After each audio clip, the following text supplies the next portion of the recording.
नमस्ते दोस्तों, welcome to my YouTube channel.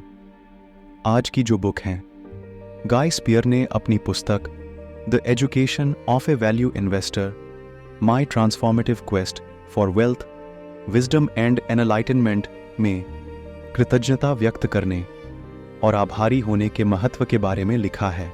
जैसे ही उन्होंने सक्रिय रूप से लोगों को धन्यवाद देने के अवसरों की तलाश शुरू की, उन्होंने पाया कि वह वास्तव में और अधिक आभारी हो गए हैं।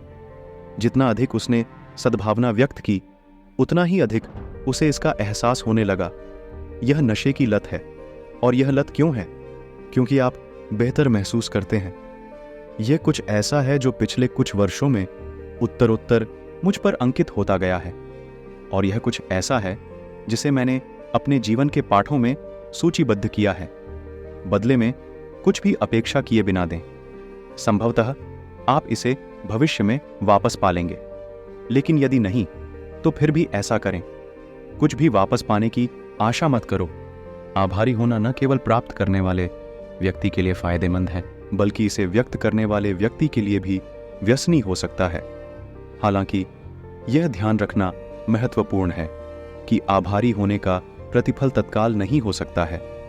स्पियर लिखते हैं कि इसका महत्वपूर्ण प्रभाव पड़ने में 5 साल तक का समय लग सकता है। इसलिए अधिकांश लोग लाभ प्राप्त करने से बहुत पहले ही हार मान लेते हैं। सद्भावना और रिश्तों को जोड़ने का एक प्रभावी तरीका पत्र लिखना है। आजकल आप इसे ईमेल, व्हाट्सएप, लिंक्डइन या सोशल मीडिया पर डीएम के माध्यम से भी कर सकते हैं।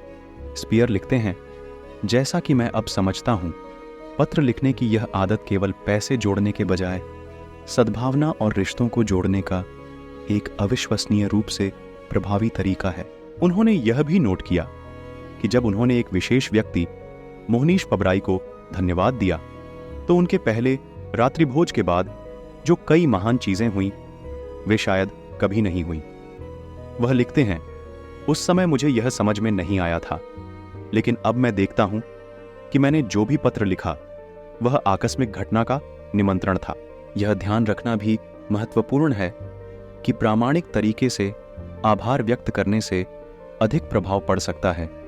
स्पियर इस सिद्धांत के बारे में लिखते हैं कि जब हम खुद का एक प्रामाणिक संस्करण होते हैं, तो हमारे पास दूसरों को प्रभावित करने की अधिक क्षमता होती है, क्योंकि यह सत्यता दूसरों में गहरी मनोवैज्ञानिक प्रतिक्रिया पैदा करती है। आज की तेज तर्रार दुनिया में दैनिक जीवन की भागदौड़ में फंस जाना और आभार व्यक्त करने के लिए एक क्षण निकालना भूल जाना आसान है। हालांकि जैसा कि स्पियर ने नोट किया है, आभारी होने के लाभ प्रयास के लायक हैं। चाहे यह पत्र लिखने के माध्यम से हो या केवल व्यक्तिगत रूप से प्रशंसा व्यक्त करने के माध्यम से, दूसरों को धन्यवाद देने के लिए समय निकालने से सकारात्मक रिश्ते, अवसर और यहां तक कि आकस्मिकता भी प्राप्त हो सकती है। इसलिए अपने ग्राहकों, अपने सहकर्मियों और यहां तक कि खुद को या अपने प्रतिस्पर्धियों को धन्यवाद देने के लिए कुछ समय निकालें। आप इसके प्रभाव को देखकर आश्चर्यचकित हो सकते हैं।